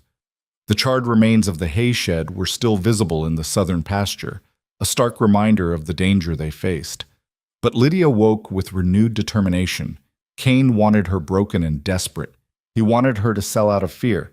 Well, she'd been afraid long enough. She found Caleb already outside, examining the damage in daylight. The destruction looked worse in the sun, more complete, more deliberate. "Whoever set this knew what they were doing," Caleb said when she joined him. "See how the burn pattern radiates from multiple points? They used accelerant, made sure it would spread fast." Lydia's jaw tightened. "Can we prove it?" "Maybe, if we can find traces of whatever they used." "And if we can, then we have evidence, real evidence, not just suspicion." They spent the morning sifting through ash and debris, collecting samples of anything that looked suspicious. It was grim work, but necessary. Around noon, a rider appeared on the horizon.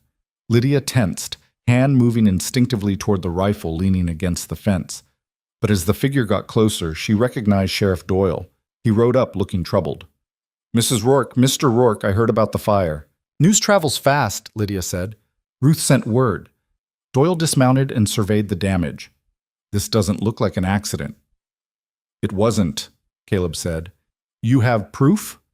Caleb showed him the accelerant traces they'd found. Doyle examined them, his frown deepening. "This is serious," he said. "Arson's a hanging offense." "We know who did it," Lydia said. "Knowing and proving are different things." "We're working on the proving part." Doyle sighed. "I'll be honest with you. Even if you can prove Kane ordered this, getting a conviction will be near impossible. He's got lawyers, money, influence, and you've got—" He gestured at the ranch. "This." "So what are you saying?" Lydia demanded. "That we should just accept it?" "I'm saying be realistic and be careful. Men like Kane don't stop unless they're forced to." "Then we'll force him." Doyle shook his head. "Just don't do anything that'll get you killed or arrested." He glanced at Caleb. "I heard what you said to Kane in town about your past. It's true." "I know. I checked. 5 years in Leavenworth for manslaughter. Self-defense, the judge said, but barely. You walk a thin line, Rourke." "I'm aware." "Then stay on the right side of it, because if you cross over, I won't be able to help you." "Understood." Doyle mounted up. "I'll file a report about the fire, but don't expect much to come of it." He tipped his hat to Lydia. "Watch yourselves." He rode off, leaving them alone with the ruins and the reality of their situation. "He's right," Lydia said quietly. "We're outgunned." "Doesn't mean we're outmatched." "How do you figure?" Caleb looked at the burned hay shed, then back at her. "Because Kane's playing by rules, money, lawyers, intimidation. But out here, those rules only go so far. Out here, what matters is who's willing to stand their ground when it counts." "And you think we can?" I know we can. We already have. Lydia wanted to believe him, wanted to feel the certainty he seemed to carry so easily. But fear kept whispering in her ear, reminding her of everything she could lose, everything she'd already started to lose. That night she couldn't sleep, kept seeing flames every time she closed her eyes. Finally, she gave up and went to the kitchen for water. She found Caleb there, sitting in the dark. "Can't sleep either?" she asked. "No." She sat across from him.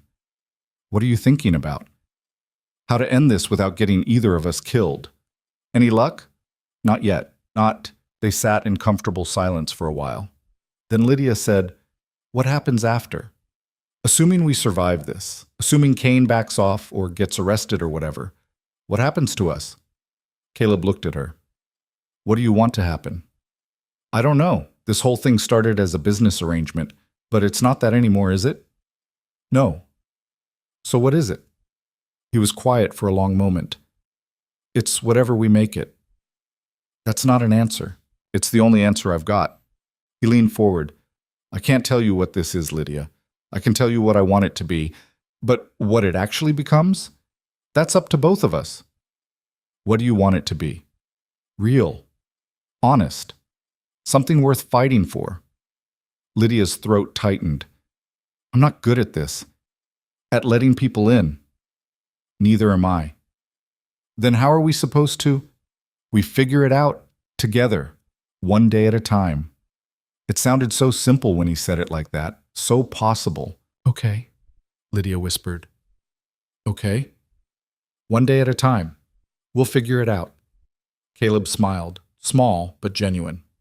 "That's all I'm asking."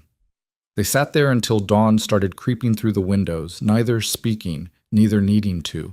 And when the sun finally rose, painting the snow gold and pink, Lydia felt something shift inside her. Not certainty, not fearlessness, but hope. And for now, that was enough. The break came from an unexpected source. A week after the fire, a man showed up at the ranch, thin, nervous, with the look of someone who'd been running for a long time.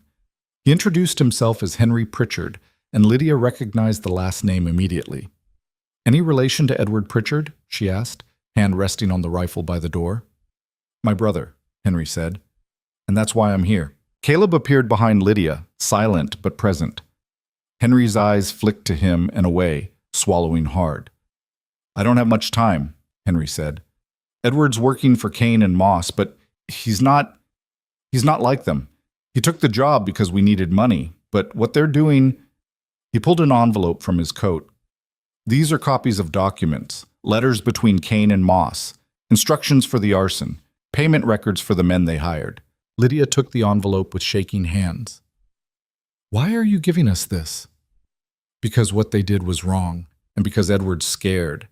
He thought it was just legal work, contracts, paperwork. He didn't know they'd go this far." Henry's voice cracked. "Your father was a good man, Mrs. Rourke. He gave my family work when we were starving. I can't let his daughter lose everything because my brother made a bad choice." "This could put your brother in danger," Caleb said. "I know, but it's the right thing." Henry backed toward his horse. "There's one more thing. Kane's planning something big. I don't know what, but I heard him and Moss talking about forcing the issue before spring. Whatever they're planning, it's soon." He mounted up and rode off before Lydia could ask more questions. Inside, she and Caleb spread the documents across the kitchen table. There it was in black and white, proof of conspiracy, of arson, of everything they'd suspected but couldn't prove. Letters signed by Kane authorizing payments, receipts for materials used in the fire, even a ledger showing money paid to the 3 men who'd tried to burn down the barn that first night. "This is enough," Lydia breathed. "This is more than enough." "For what?" Caleb asked. "To take them down. To get them arrested." "Maybe. If we can get it in front of the right people before Kane realizes what we have." Ruth appeared in the doorway. "My brother's in town, the one with Marshall connections. I sent word yesterday and he just arrived." Lydia looked up. "How fast can he get a marshal here?" "If he leaves today, 3 days, maybe 4. "That's too long," Caleb said. "If Kane's planning something soon, we need protection now." "Then we go on the offensive," Lydia said. "We take this evidence to Sheriff Doyle, get Kane and Moss arrested before they can make another move." Doyle already said he can't do much against Kane's lawyers. That was before we had proof. This changes everything. Caleb studied the documents, his expression troubled. It does, but it also makes us targets. The minute Kane knows we have this, he'll come after us hard. So we move fast. We ride to town right now, file charges, and make sure everyone knows what we have. Safety in numbers. Or we paint a bigger target on our backs. Lydia slammed her hand on the table. I'm tired of being afraid, Caleb. I'm tired of waiting for the next attack. We have evidence. We have witnesses. We have a chance to end this, and I'm taking it. Caleb held her gaze for a long moment. Then he nodded. Okay, we go. But we go smart. They left within the hour, the documents secured in Lydia's saddlebag, rifles loaded and ready. Ruth stayed behind with strict instructions to lock everything down and not open the door for anyone. The ride to Ridgeback felt longer than it was. Every shadow looked like a threat. Every sound made Lydia's hand drift toward her weapon, but they made it to town without incident. Sheriff Doyle was in his office, looking over some paperwork when they walked in. He stood when he saw their faces. What happened? Lydia laid the documents on his desk. Evidence. Proof that Victor Kane and Garrett Moss conspired to commit arson and intimidation. Doyle's eyes widened as he read. His face went from skeptical to shocked to grim. Where did you get this? Does it matter? It might. Chain of custody matters in court. A witness provided it, someone with access to Kane's communications. He'll testify if needed. Doyle sat back, rubbing his face. This is big. Bigger than I can handle alone. Then get help. Contact the marshal, but do something. Because if you don't, Kane's going to escalate, and someone's going to die. Doyle looked at Caleb. You understand what this means? If I arrest Kane, he'll throw every lawyer in the territory at us. It'll get ugly. It's already ugly, Caleb said. At least this way we're fighting back. Doyle nodded slowly. All right, I'll send for the marshal. In the meantime, I'll bring Kane and Moss in for questioning. Keep them contained until we can build a formal case. How long will that take? A day? Maybe 2. I need to verify these documents, get statements, make sure everything's airtight before I make my move. We don't have 2 days, Lydia said. It's the best I can do. Go home. Lock your doors. Don't go anywhere alone. I'll send word when it's done. They left the sheriff's office feeling exposed and vulnerable. On the street, people stared. Word had clearly spread about the confrontation with Kane, about the fire, about everything. Lydia felt their eyes like physical weight. We should get supplies before we head back, Caleb said. Who knows when we'll make it to town again? They were loading their horses outside the general store when Garrett Moss appeared, flanked by 2 men Lydia didn't recognize. Well, well, Moss said, smile sharp as a knife. The happy couple. Heard you had an interesting conversation with the sheriff. We're done talking to you, Lydia said. Are you? Because I think we're just getting started. He gestured to his companions. See, Mr. Kane thought you might try something desperate, so he asked me to keep an eye on you. Make sure you don't do anything rash. That sounds like a threat, Caleb said quietly.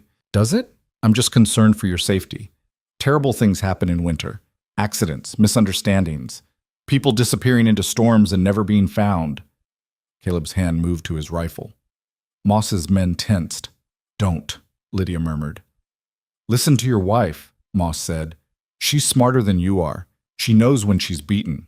I'm not beaten, Lydia said, and neither is he. So you can tell Kane that whatever he's planning, it won't work.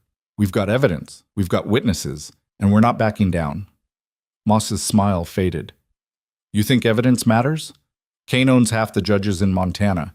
He'll bury you in legal motions until you're bankrupt and broken.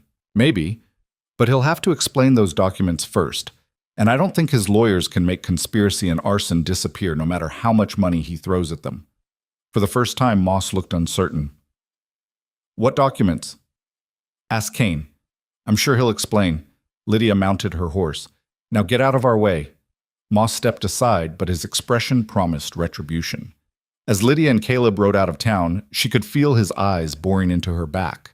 That was a mistake, Caleb said when they were clear of town. Now, they know we have something. Good. Let them sweat. Lydia, They've had us on the defensive for months. It's time they knew what it feels like.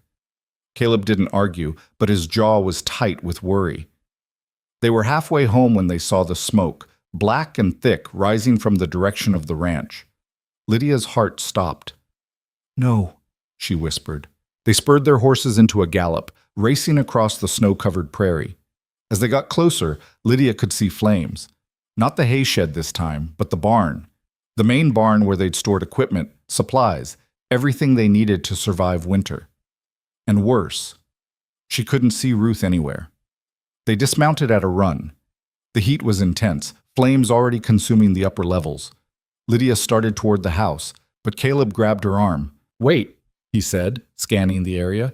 "This could be a trap. Ruth's in there." "We don't know that. Let me check."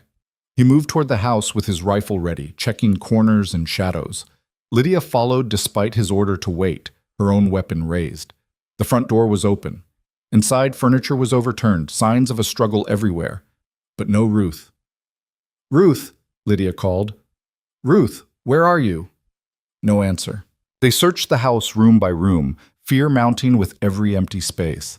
Finally, in the kitchen, they found a note pinned to the table with a knife. The handwriting was elegant, mocking. "Mrs. Rourke, your housekeeper is safe, for now. If you want to see her alive, you'll bring those documents to the Ridgeback Hotel before sunset. Come alone. Any sign of the sheriff or federal involvement, and she dies. VK." Lydia stared at the note, rage and terror warring inside her. He took her. That bastard took Ruth. Caleb's face was carved from stone. "This is my fault. I should have stayed, should have protected. This isn't your fault. It's Kane's, and he's going to pay for it. We need to think this through." "There's nothing to think through. He has Ruth. We have what he wants. We make the trade." "It's a trap, Lydia. He'll take the documents and kill all three of us." "Then what do you suggest? Let Ruth die?" Caleb was quiet for a moment, thinking. Then his expression hardened. "No, we give him what he wants, but we do it our way." They spent the next hour preparing. Caleb rode to town and found Doyle, explaining the situation.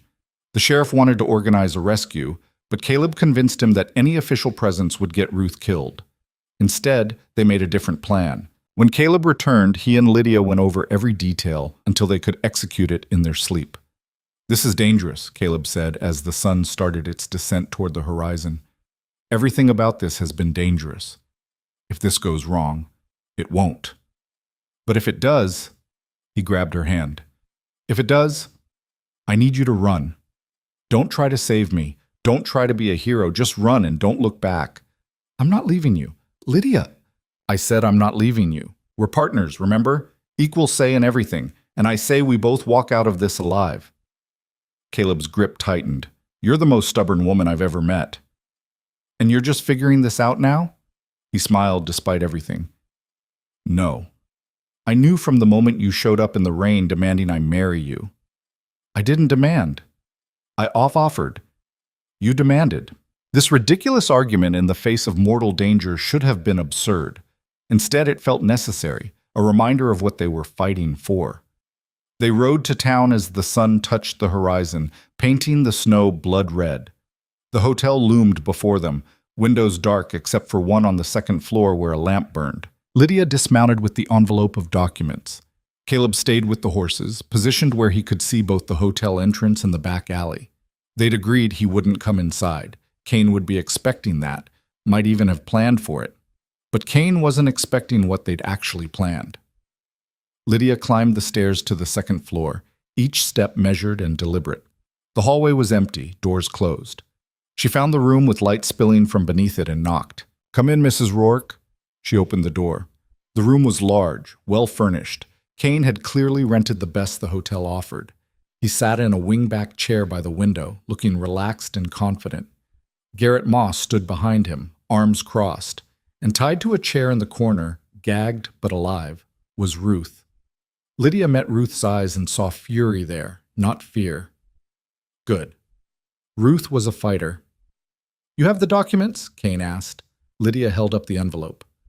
"I want Ruth released first. I don't think you're in a position to make demands." "Then we're at an impasse, because I'm not giving you anything until I know she's safe." Kane studied her. You've got spine. I'll give you that. Most women would have crumbled by now. I'm not most women. No, you're really not. He gestured to Moss. Untie her. Moss moved toward Ruth, but before he could reach her, the door burst open. Sheriff Doyle stood there with his gun drawn, and behind him, 4 armed deputies. Nobody move, Doyle ordered. Kane's composure finally cracked. What is this? Arrest, Doyle said. Victor Kane, Garrett Moss, you're both under arrest for conspiracy, arson, kidnapping, and attempted murder. You have no authority. I have plenty of authority, and I have evidence, witnesses, and a federal marshal on his way who's very interested in talking to you both. Moss lunged for Lydia, but she was ready. She'd slipped her hand into her coat pocket while Kane was distracted, and now she pulled out her father's old revolver, small but deadly. Don't, she said. Moss froze. Smart, Caleb said from the doorway, his rifle aimed at Kane. Now get down on the floor, both of you. For a moment, Kane looked like he might refuse. Then he saw the determination in every face surrounding him and realized he was outmatched. Slowly, he lowered himself to the floor. Moss followed, cursing under his breath. Doyle's deputies moved in, securing both men with handcuffs. Lydia rushed to Ruth, untying her and removing the gag. Are you all right? Lydia asked. Ruth massaged her wrists, glaring at Moss. I've been better, but I'll live. She looked at Kane. That one talks too much. Spent an hour explaining his whole plan like I was supposed to be impressed. What plan? Doyle asked. Ruth's smile was sharp. The one where he was going to kill Lydia and Caleb, make it look like they died in the barn fire, and claim the ranch through some legal loophole involving unpaid debts and abandoned property. He even bragged about having a judge lined up to approve it. Kane's face went white. She's lying. Am I? Because I remember every word. Names, dates, amounts. You really should be more careful about what you say in front of witnesses. Ruth looked at Doyle. I'll testify to all of it.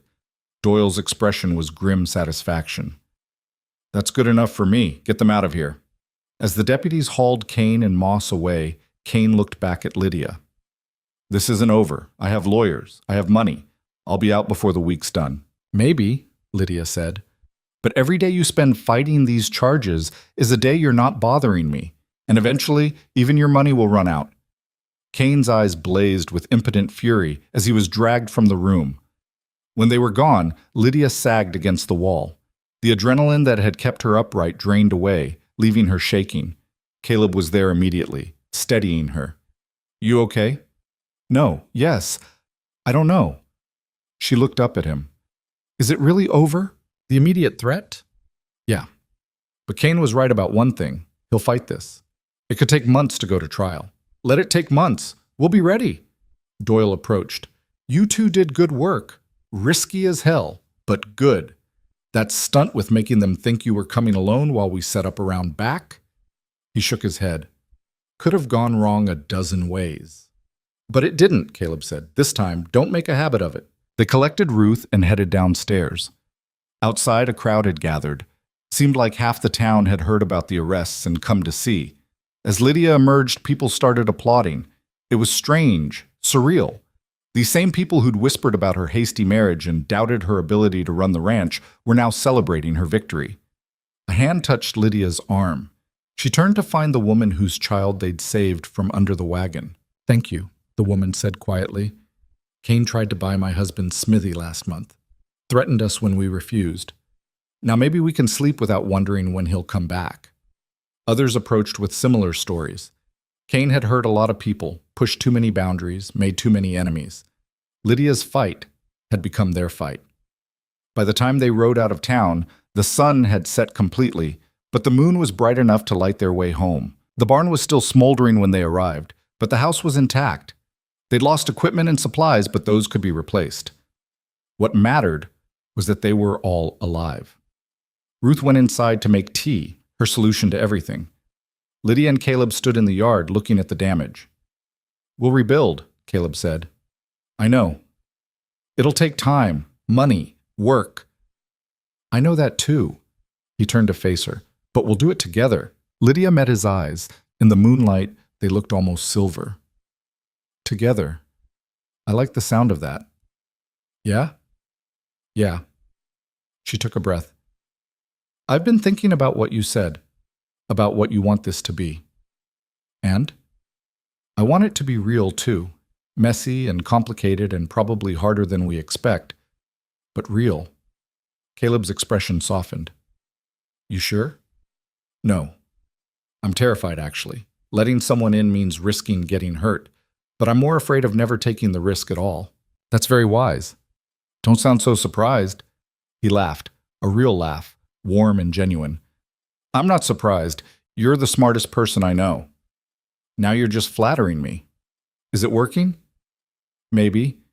He reached for her hand. She let him take it. His palm was rough with calluses, warm despite the cold.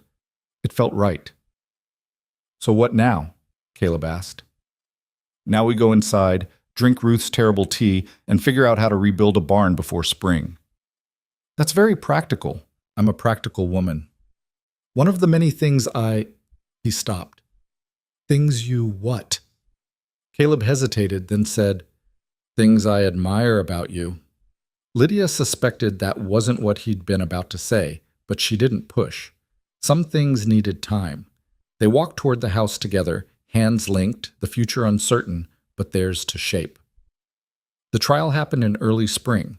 By then, the barn had been rebuilt, smaller than before but sturdy. The ranch was recovering, and Lydia and Caleb had settled into a routine that felt less like an arrangement and more like a life. Victor Kane's lawyers did everything they could to discredit the evidence, but Henry Pritchard's documents were ironclad. Combined with Ruth's testimony and statements from the men Kane had hired, who turned on him when offered immunity, the case was overwhelming. Kane was sentenced to 15 years in territorial prison. Garrett Moss got 10. Both would likely serve every day of it. After the verdict, Lydia and Caleb stood outside the courthouse, watching deputies lead the two men away in chains. Kane looked diminished somehow, all his money and power stripped away, leaving just a bitter old man facing consequences for the first time in his life. Feel good? Caleb asked. Not really, Lydia admitted. I thought it would, but mostly I just feel tired. Justice doesn't always feel satisfying. No, but it feels right. They rode home through countryside just starting to green up after winter. The trees were budding, the creek was running high with snowmelt, and the air smelled like thaw and possibility. Ruth had dinner waiting when they arrived. Over the months, she'd stopped being just the housekeeper and become part of their odd little family. She bossed them around, kept them fed, and asked intrusive questions about when they were going to stop being idiots and admit what everyone else already knew. That night, after Ruth had gone to bed, Lydia and Caleb sat on the porch watching stars emerge. I've been thinking, Lydia said. Dangerous. She elbowed him. About us. About this marriage. Caleb tensed slightly. Yeah? We should make it real. Legally, I mean. Properly. It is legal. We signed papers.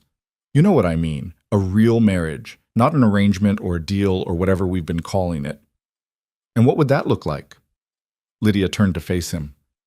I don't know exactly. I've never done this before. But I know I want you here. Not as a business partner or a convenience. As my husband. Actually, my husband. Caleb's expression was careful, guarded. Why? Because The words stuck in her throat. She'd never said them before, never let herself feel them fully. But they were there, undeniable and true. Because I love you. Caleb went very still. Say that again. I love you. I probably have for a while, but I was too stubborn and scared to admit it. You're sure? Yes. Because once you say it, you can't take it back. I don't want to take it back. Caleb stood and pulled her to her feet. His hands framed her face, thumbs brushing her cheekbones. I love you too, he said quietly. I have since before I had words for it, since you showed up in the rain looking fierce and desperate, and so damn determined to save what was yours. I've loved you through every argument and every crisis and every moment in between. Lydia felt tears prick her eyes. Why didn't you say anything?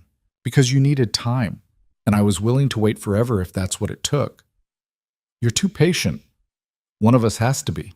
She laughed through tears. So what now? Now? Caleb leaned down until their foreheads touched. Now we stop pretending. We build a life together. We fight and make up and work this ranch and drive each other crazy. We do all the messy, complicated, beautiful things that make a marriage real. That sounds hard. Probably. Worth it, though? Definitely. He kissed her then, gentle at first, then deeper, full of everything they'd been holding back for months. Lydia wrapped her arms around his neck and kissed him back, pouring all her fear and hope and love into it. When they finally pulled apart, both were breathing hard. "We should probably go inside," Caleb said. "Probably." Neither of them moved. "I like it out here, though," Lydia said, "under the stars, where everything started." Everything started in the rain. Before that. When you were here alone, and I was in my father's house planning how to save it. That's when it started. We just didn't know it yet. Caleb pulled her close, and they stood there in the darkness, holding each other, two people who'd found something neither had been looking for. The months that followed were hard work. Ranching always was. But they weren't hard in the way the winter had been hard. This was the good kind of difficult, the kind that built something instead of tearing it down. They bought new cattle in the spring, hired 2 hands to help with the work, good men who'd been run off their own land by men like Cain and were grateful for honest employment. The ranch started to thrive in ways it hadn't even when Lydia's father was alive. Ruth watched it all with satisfaction, occasionally mentioning that she'd known from the beginning how this would turn out. Lydia and Caleb let her believe it, though they both knew the truth. Nobody could have predicted this. Not the danger or the triumph or the way 2 broken people could somehow make each other whole. One evening in late summer, Lydia found Caleb in the barn, working on a project he'd been secretive about for weeks. When she approached, he tried to hide it, but she caught a glimpse. It was a cradle. Beautifully carved, every joint perfect, the wood sanded smooth as glass. "Caleb," she breathed. He looked embarrassed. "I know we haven't talked about it, but I thought, eventually, it's beautiful." "You're not upset?" "Why would I be upset?" "Because I'm assuming things, making plans without asking." Lydia ran her hand over the cradle's curved edge. "I want children, someday, when we're ready." "Yeah?" "Yeah. I want to fill this house with noise and chaos and tiny humans who have your patience and my stubbornness." "That sounds terrifying." "Completely terrifying," Caleb grinned. "Can't wait." That night they lay in bed, their bed now, the walls between them finally demolished, and talked about the future. About expanding the ranch, about children, about growing old together. "Do you ever regret it?" Lydia asked. "Saying yes when I showed up asking you to marry me?" "Not once." "Even when I was difficult?" "Especially then." He turned to face her. "You challenged me, made me want to be better, made me want to build something instead of just existing." "I didn't do that. You did. We did it together. That's the point." Lydia nestled closer. "I never thanked you properly. For saving me." "You saved yourself. I just helped. We saved each other." "Yeah. I guess we did." They fell asleep like that, tangled together, safe and whole. November came around again, a full year since Lydia had ridden through the rain to propose a marriage of convenience to a stranger. The anniversary felt significant somehow, worth marking. Ruth insisted on making a proper dinner. She spent all day cooking while Lydia and Caleb worked the ranch, pretending they didn't know she was planning something. That evening, they gathered around the table, Lydia, Caleb, Ruth, and the 2 ranch hands who'd become friends. Ruth had outdone herself. Roasted chicken, fresh bread, vegetables from the garden they'd planted that spring. As they ate, someone proposed a toast. "To survival," one of the hands said, raising his glass. "To stubbornness," Ruth added, with a pointed look at Lydia. "To second chances," Caleb said quietly. They all drank. Then Lydia raised her own glass. "To partnership," she said. "To learning that asking for help isn't weakness. To discovering that sometimes the best things come from the worst situations. And to love that grows slow and strong, like everything worth having out here." She looked at Caleb as she said it. He met her eyes and smiled, that rare, genuine smile that still made her heart skip. "To love," he echoed. They drank, and the conversation flowed into easier territories. Stories were shared, laughter filled the room, and for a while the hardships of the past year felt distant. Later, after everyone had gone to bed, Lydia stood at the window looking out at the ranch, the barn they'd rebuilt. The fences they'd mended, the land her father had left her and she'd fought to keep, but more than that, the life she'd built. Not alone like she'd thought she'd have to, but with someone who understood that strength didn't mean never needing help. That partnership meant sharing both burdens and joys. That love wasn't something you fell into, but something you built, day by day, choice by choice. Caleb came up behind her, wrapping his arms around her waist. "What are you thinking?" he asked. "That a year ago I thought I had to do everything alone, that needing someone made me weak. And now? Now I know that the strongest thing I ever did was ask for help. And the luckiest thing that ever happened to me was you saying yes." Caleb rested his chin on her shoulder. "I was the lucky one. We're both lucky. Can't argue with that." They stood there in comfortable silence, watching the moon rise over land that was theirs, not because of contracts or legal maneuvering, but because they'd earned it, together. Outside, winter was coming again, but this time, Lydia wasn't afraid. She had supplies laid in, plans made, and someone to share the burden of whatever came next. She had Caleb. And somehow, against all odds, that had become everything. The frontier was still harsh. The law was still imperfect. The world was still full of men who thought they could take what didn't belong to them. But Lydia Rourke now, truly and completely, had learned something those men never would. That real strength came from knowing when to fight and when to ask for help. That survival sometimes meant compromise, but it never meant surrender. That the hardest battles weren't fought alone, but side by side with someone who saw you at your worst and chose to stay anyway.